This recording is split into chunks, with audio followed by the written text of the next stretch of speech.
The year is 9 AD.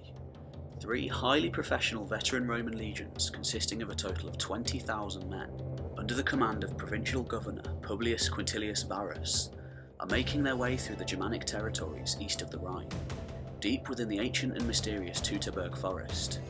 Varus is on his way to put down what he thinks is a local revolt to the north, within the territory of just one of the many recently pacified tribes set to make up the population of the new province he has been organising in the area. Varus is content with the situation. For the most part, the Germans seem pacified, and the process of provincialising them is going well, besides a few minor incidents where the new subject people have taken issue with the new taxations imposed upon them. Just as the Romans enter a particularly boggy area, with steep, tree-covered ridges on either side of them, they suddenly come under attack. Tribal drums and low ominous war chants reverberate from deep within the forest as the terrified Romans do their best to form up into defensive positions and to catch a glimpse of the mysterious warriors harrying them with projectile weapons from the tree line above. Moments later, as hordes of woad-covered tribal warriors come streaming down the hillside towards them, Varus realises the horrible mistake that he has made and the impending reality of his situation. He has been betrayed by the man who he considered to be his friend, the supposedly Romanised Germanic auxiliary commander who has served in the army for the last 9 years, since being taken hostage as a child. That man was Arminius, better known to the Germans as Herman.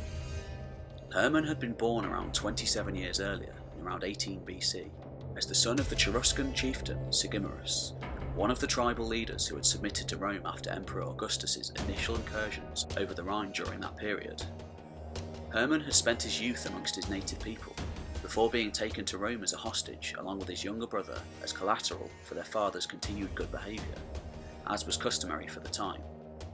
In addition to ensuring the continuing loyalty of the subject Germanic nobility, it was a policy which sought to Romanise the young hostages, and in time sending them back to their own native tribes to Romanise them as well.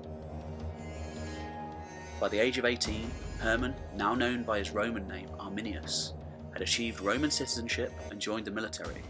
All of the reports suggest that he performed exemplary service, probably fighting in the Pannonian Wars in the Balkans, where he bided his time, learning the Roman ways of war and rising through the ranks, until finally he was allowed to lead his own detachment of Germanic auxiliaries, and he was sent back to Germany to serve under Varus, the provincial governor, a politician and lawyer who in reality had little knowledge of military leadership. By this stage, Arminius, for all intents and purposes, had become a loyal Roman ally, just one of many at the time.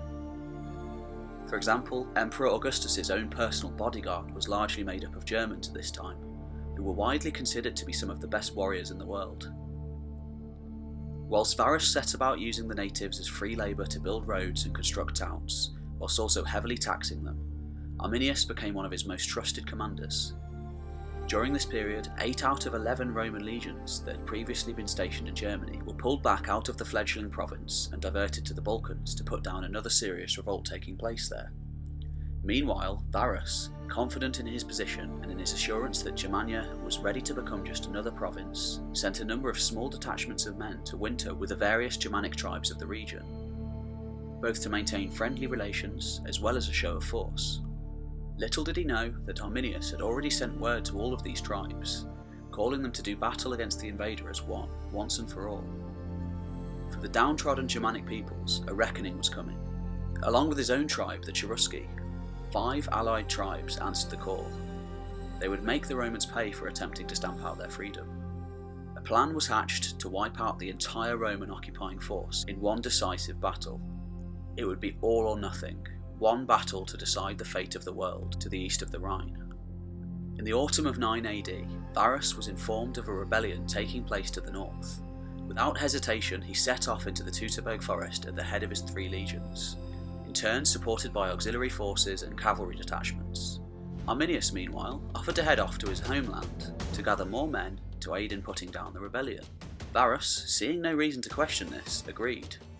Little did he know, however, that around this time, all of the Romans that he had sent off to the surrounding tribes had been murdered simultaneously, and whilst Arminius had indeed gone to assemble the Cheruscans, they would be fighting against the Romans, not with them. Little did the Romans know as they marched through the forest on that first fateful day of the battle, these were no mere raiders harrying them from the tree line. They they represented just the vanguard of 6 entire German tribes, out of a total of around 60 in the whole of Germany at the time, and they had the Romans completely surrounded, outnumbered, and at a disadvantage tactically.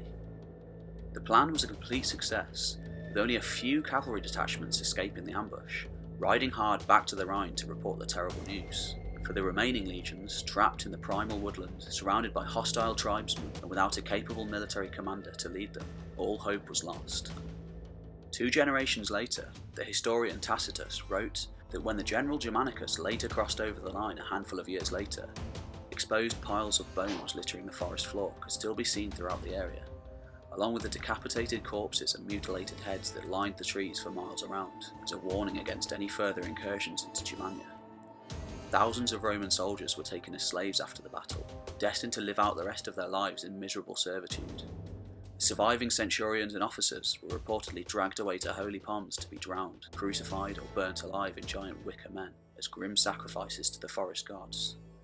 Varus himself escaped this fate only by throwing himself upon his own sword, as honour dictated, just as his father had done before him. Possibly the most damaging blow for Roman prestige, however, was the loss of 3 legionary eagles, a terrible blow to morale. All in all, at the Teutoburg Forest, some 20,000 Romans either lost their lives or were captured.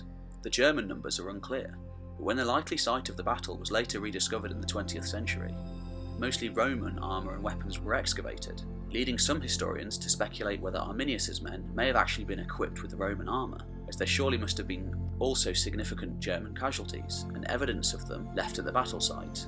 Whether this is true or not, Arminius certainly employed Roman battle tactics to ensure victory, particularly in maximising his own advantages whilst minimising those of the Romans. The Battle of the Teutoburg Forest has often been called the worst Roman military defeat in history. The northeastern expansion of the empire was certainly halted after the battle, and never again would the Romans have a serious foothold across the Rhine. According to the historian Suetonius, when Augustus heard the news, he refused to shave or cut his hair for months, as a symbolic gesture of great mourning. Famously at night he would wander his villa shouting, "Quintilius Varus, give me back my legions." In the aftermath of the battle, the young Arminius, only in his mid-20s, was a hero. He had masterminded one of the greatest defeats the Romans had ever suffered, and liberated his own people in the process. Just a handful of years later, however, in 21 AD, he was dead, betrayed by his own people and by Roman intrigue.